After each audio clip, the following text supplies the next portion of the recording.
1398년 8월 26일 밤 한양 도성은 겉으로는 고요했습니다. 개국된 지 불과 6년, 새나라 조선은 제도도 채 정비되지 않은 상태였습니다. 그런데 그 고요한 밤, 한 사내의 사저에서는 갑옷을 챙기고 칼을 고르는 손길들이 바삐 움직이고 있었습니다.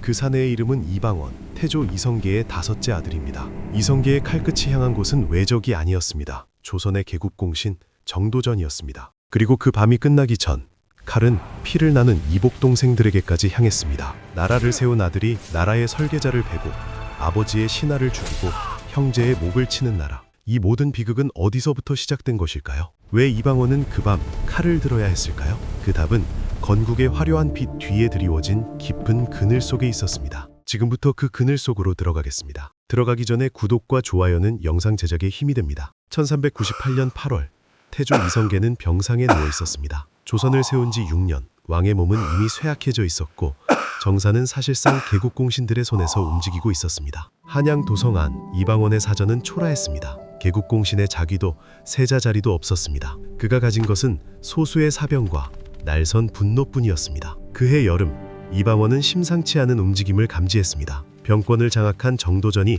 사병 역할을 강행하려 하고 있었고 이방원 주변의 인물들은 하나씩 압박을 받고 있었습니다. 이방원의 처가 여흥 민씨 가문에서 급보가 날아들었습니다. 정도전이 왕자들을 대궐로 불러 모을 계획이라는 정보였습니다. 왕자들을 한자리에 모아 일망타진하겠다는 의도로 읽혔습니다. 이방원은 그날 밤 결단을 내렸습니다. 기다리는 자가 죽는다. 먼저 치는 자가 산다. 갑옷을 걸쳤습니다. 사병들을 집결시켰습니다. 그리고 그의 책사 하륜이 오래전부터 준비해온 거사의 시작을 알렸습니다. 그런데 이방원은 이 극단적인 선택에 이르기까지 대체 무슨 이유로 이러한 선택을 했을까요? 건국의 1등 공신임에도 불구하고 체계적으로 배제되어 온 6년.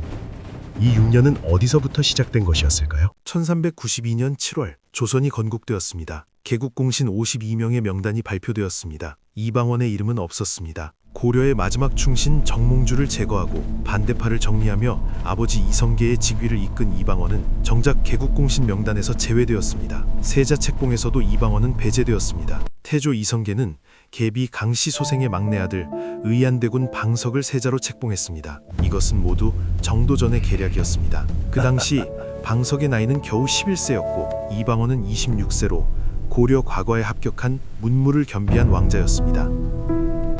정도전은 이 결정을 적극 지지했습니다.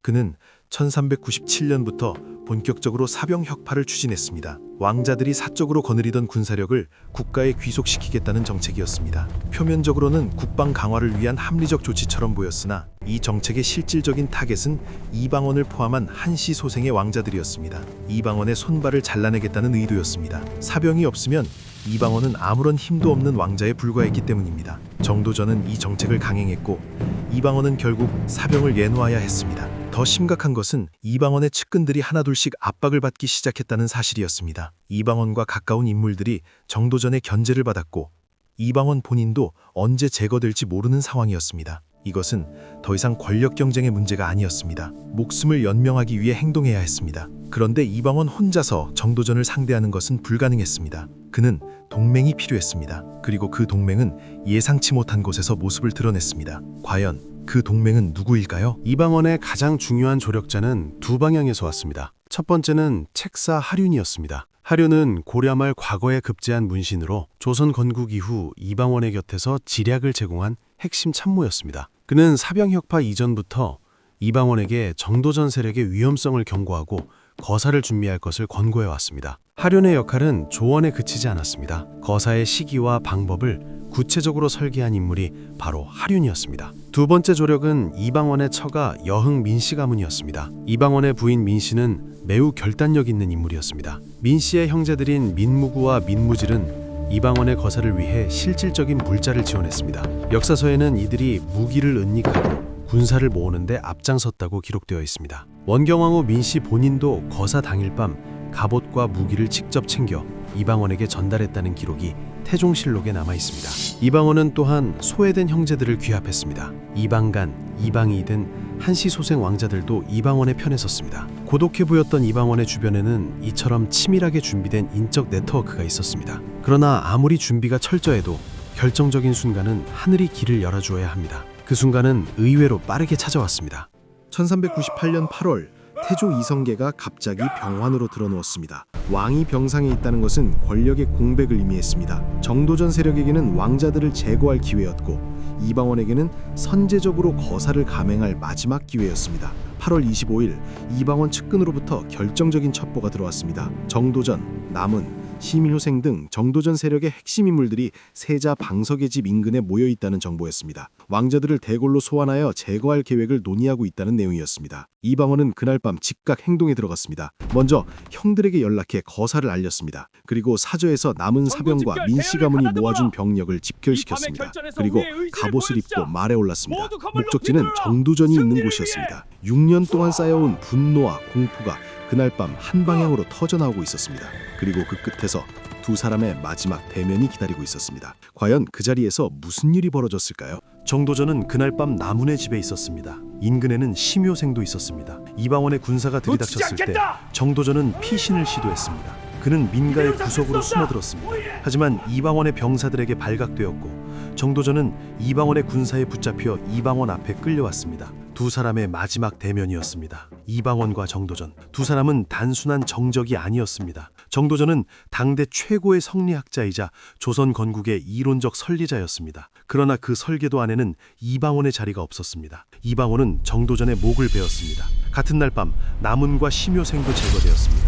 조선 건국의 실질적인 두뇌, 정도전이 사라졌습니다. 그러나 이방원의 밤은 아직 끝나지 않았습니다. 거사의 명분은 정도전 제거였지만 그것만으로는 권력 구도가 완전히 정리되지 않았습니다. 세자 방석이 살아있는 한 언젠가 반드시 보복이 따를 것이었고 이방원은 그것을 알고 있었습니다. 그 다음 선택은 이 거사에서 가장 잔혹한 장면으로 기록됩니다. 그리고 그 선택이 이방원을 역사 속 가장 고독한 승리자라 만들어버립니다.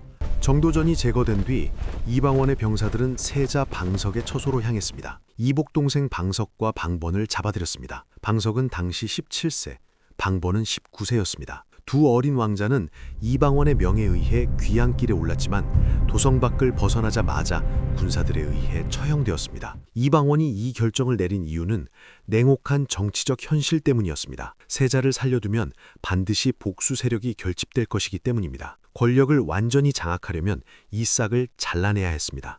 그것이 당시 권력투쟁의 논리였습니다. 그러나 태조 이성계에게 이것은 단순한 권력투쟁이 아니었습니다. 계비 신덕왕후 강씨를 먼저 잃은 들이 그나마 남겨진 두 아들마저 잃은 것이었습니다. 병석에 누워있다가 아들들의 죽음을 전해들은 이성계는 분노로 활을 집어들었다는 기록이 전합니다. 이성계와 이방원 사이에 영원히 회복되지 않을 깊은 단절이 시작된 순간이었습니다. 왕자의 난은 끝났습니다. 그러나 피의 새벽이 지나고 찾아온 것은 승리의 환희가 아니었습니다. 무거운 침묵과 아버지의 등 돌린 시선이었습니다. 이방원이 치른 대가는 과연 거기서 끝이었을까요? 왕자의 난 이후 이성계는 이방원과 말을 섞지 않았습니다. 아들들의 피를 본 왕은 이방원에게 왕위를 직접 물려주기를 거부했습니다. 그리하여 이방원은 곧바로 왕이 되지 못했습니다. 형 이방과가 먼저 왕위에 올랐습니다. 이방과가 바로 조선 2대 왕 정종입니다. 이방원은 2년을 기다려야 했습니다. 1400년 정종 2년 제2차 왕자의 난을 수습한 뒤에야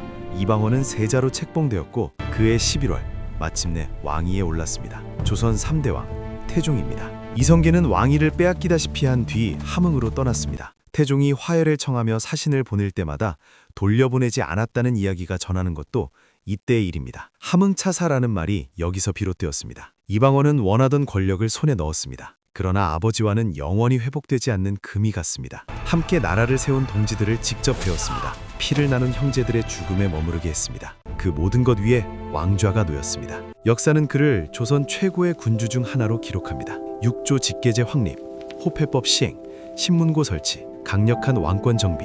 태종 이방원은 재위 18년 동안 조선의 기틀을 세웠습니다. 그러나 그 기틀은 피 위에 세워진 것이었습니다. 그는 괴물이었을까요? 아니면 시대가 만들어낸 비극의 주인공이었을까요? 다음 편에서는 왕위에 오른 이방원이 어떻게 조선의 제도를 완성해 나갔는지 그 피의 통치를 들여다보겠습니다.